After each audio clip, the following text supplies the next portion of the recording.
What's going on, people? Shadow Lee here, and this is a video about the upcoming JRPGs of 2011. Now, this is a pretty solid lineup we got right here. So let me pull up the folder with all the lineups we got here. Yeah, this is a pretty solid lineup we got so far. I mean, this looks like one of the most anticipated years for JRPGs, especially hardcore JRPG fans. Let's just get into it real quick. Okay, the first game we got up here is Disgaea 4. Now, you know, Disgaea games are pretty grind heavy, but nevertheless they are very entertaining games. And me personally, I played Disgaea 1 and 2. I didn't play Disgaea 3 so much, but maybe I'll get back into that before Disgaea 4 is released. It's got updated graphics from its predecessors, which is really needed, because if you look at Disgaea 3 on the PS3, I mean, seriously, that's just pathetic. It looks like a PS1, PS2 game. Early PS2. That's just horrible. Next up, we got Hyperdimensional Neptune, I believe it's called.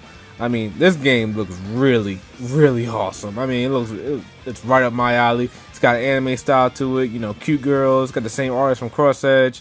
The battle system looks like it's like from Trinity Universe. And but it looks to be just as grind heavy as that game was, and pretty much as grind heavy as Cross Edge was. So yeah, moving on.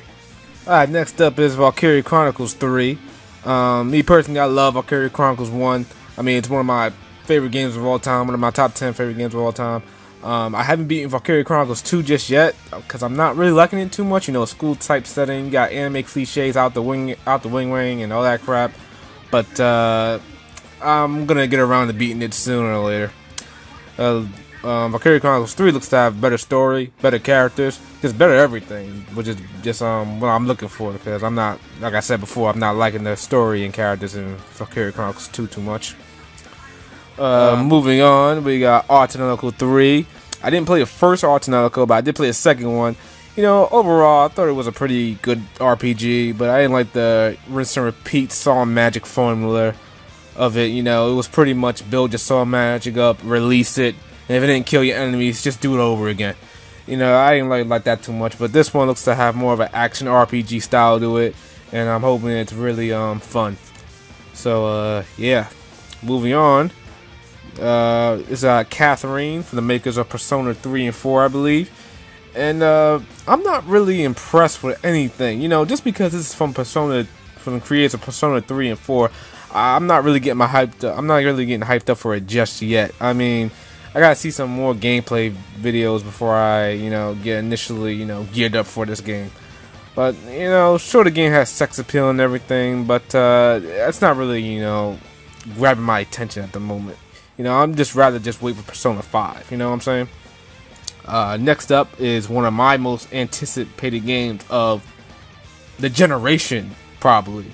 I mean, I've been waiting for this game for probably more than a decade now. You know, I've been waiting for this game since the second one came out back in, what, 99? And that is Parasite Eve, the third birthday. Seriously, guys, I love Parasite Eve 1 and 2. I mean, Parasite Eve 1 is one of my top 10 favorite games of all time.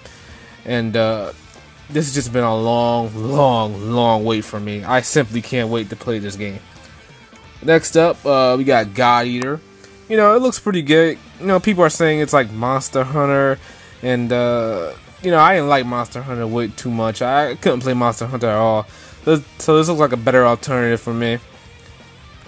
Next up, we got Historia 012. You know, I love Dissidia, the first Dissidia. It was the perfect game to have on my PSP. You know, when I was going places where I was just waiting for something, just pull out my PSP, play some Dissidia, bam. That's like 10 minutes wasted if I was waiting online for something or anything. Now you got Lightning, and I believe Tifa has been confirmed in it too. You know, that's just awesome right there. My last game list right here is Lord of Arcadia, I think it's called. It looks pretty good. People are saying it's a Monster Hunter and God Eater ripoff, so Square Enix can jump into the fray. But it might be worthwhile if the controls and camera are good. So that's pretty much it for this video. You got 9 JRPGs coming out in 2011. I believe they're coming out early to mid 2011, so that's probably from January to maybe August. Probably some going into September and October. But this looks like a strong lineup, man.